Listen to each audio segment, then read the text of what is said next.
a lot of times these producers know exactly what they need to make it sell. So try to figure out as much of that as you can prior to getting it to a producer. So that way it's not as much work for them to say, no, we need a cold open. We need them to have a best friend who's wisecracking, and we need, a mother-daughter relationship, which again, those are all things I made sure was in my script, because all these movies have the fun best friend, the mother-daughter relationship, and stuff like that. So just do a lot of the heavy lifting for them just by watching the stuff that they've made or stuff in the genre.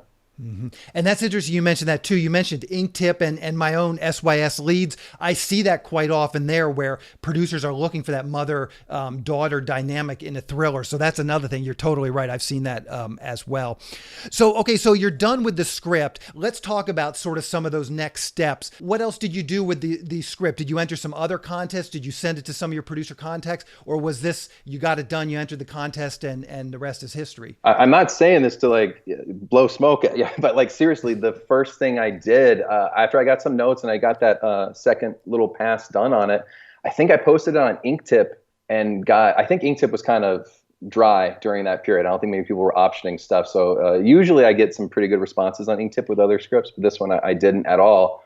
And then I entered it in your contest, and that was really it, because it happened so quick. It was pretty quick between submitting it and then hearing from some folks who were kind of interested in it. So that was honestly it. Usually I'm better at marketing myself. This one, it just everything kind of fell into place. As I said, as we were going along, I could tell my first round readers were liking the script. I started to send it to the producers. Many of the producers were very interested in it. And at that point, I think it was probably around maybe last August, I probably introduced you to Ted. Mm-hmm. And I just made an introduction. I knew Ted really liked your script, and then you guys were introduced and sort of went from there. Maybe you can kind of take us through the story from that. Ted Campbell, who's also going to appear on the podcast here in a couple of weeks as well, is one of our industry judges. And I think he directed the film. Yes. Correct? Ultimately directed. So maybe you can kind of take it that he is an industry judge.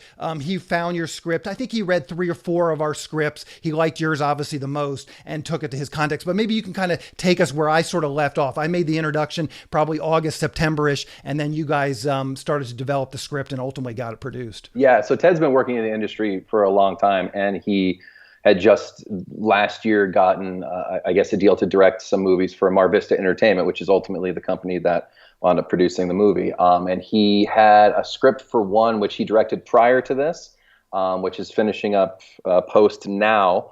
And while they were waiting for that to happen, he found my script and thought it'd be great for Marvista. And it's a slow process. They take a while to get back to you, but he sent it off to them and, waited here a little bit. Then they asked for a 2-pager to send it up the ladder there to get approval from the higher ups, and got to. Did you have this 2-pager written, or did you have to write up a 2-page synopsis? I had like a 1-pager that I had it for Inktip, so I just kind of beefed it up a little bit because they wanted a 2-pager, and then you wait and wait and wait, and then they say they like it, and then you wait and wait and wait, and then you get notes, and then ultimately it got bumped up too. I think there was another movie that was supposed to shoot before mine in their slate of movies, because Marvista, if you know anything about them, they make a lot of made-for-cable movies, and ultimately I don't know for sure where Killer Profile is going to wind up, but if you look at their library, they make a lot of Hallmark and Lifetime and made-for-cable things. So I think that may be the goal. Thanks for checking out this clip from the Selling Your Screenplay podcast. If you'd like to hear the full interview, just go to sellingyourscreenplay.com/podcasts,